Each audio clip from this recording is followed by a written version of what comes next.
وصباح الخير بالحلقة الثانية من مشاوير أكل بالشام. وراي محل حخليكم تبدوا نهاركم ولا أجمل من هيك. شوفوا معي، هذا المحل اسمه V60 وهو عبارة عن قهوة سبيشاليتي كوفي.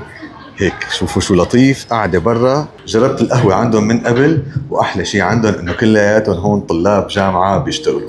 التبس تبعكم بتروح لقسط جامعة لحدا من اللي بيشتغلوا هون.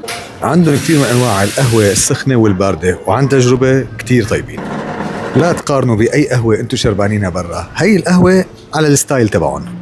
ونقول صباح الخير وشوفوا لوين رايحين هلا. منطقة الشعلان المصلبة تبع سوق التنابل، هون في معجنات الشعلان، زعتر بالخضرة، وهي محمرة بأشقوان، توشكا سجق بالأشقوان ما شاء الله بلحم العجل البلدي، وهي لحمة غنم بلدي الله أكبر، وهي النعنع روح.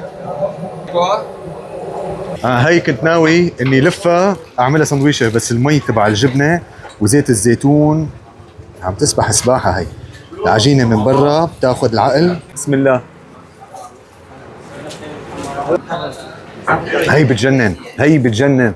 التوشكا اللي هي سجق مع الجبنه. شوفوا التحميصه، شوفوا تحميصه العجينه. سمي بالله والله عم تنشق ايدي شق سخنة نار. ترى ايدي بس كرمال اني صور لكم الشيء الطيب. استغفر الله العظيم، راحة الجبنة.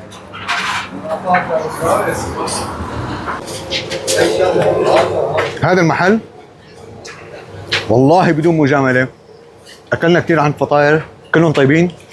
محل قوي جدا جدا جدا جدا. وين رايحين هلا؟ غدا خفيف. هي مسجد الشعلان. جيت على محل اسمه برويل، محل هيك صغير بتشوفوا كل شيء قدامكم. عندهم وجبة حلوة فيها 4 صوصات على كل كريسبي، واحدة بالتشيز، واحدة هاني ماسترد، أظن واحدة باربيكيو، والرابعة شو هي؟ بافلو وينج، بافلو صوص. قول بسم الله. نبدأ بالبافلو. كثير كثير كثير الدجاج طيب بصدورة. وهي تبع الجبنة، هي ضيافة مشان ما تقولوا لي بعدين ما أعطانا أونيون رينج. موتزاريلا.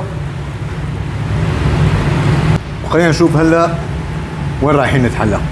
هديك حديقة الجاحظ وهون المسجد. جينا لعند سليب، اسم معروف جدا بعالم الشوكولا، بس اليوم مالي جاي اخذ شوكولا عنده ابدا. هاي فانيل وشوكلت. ونقول بسم الله وندوق. اجت بوقتها. قوام الايس كريم خرافي، وطعمتها ولا اطيب.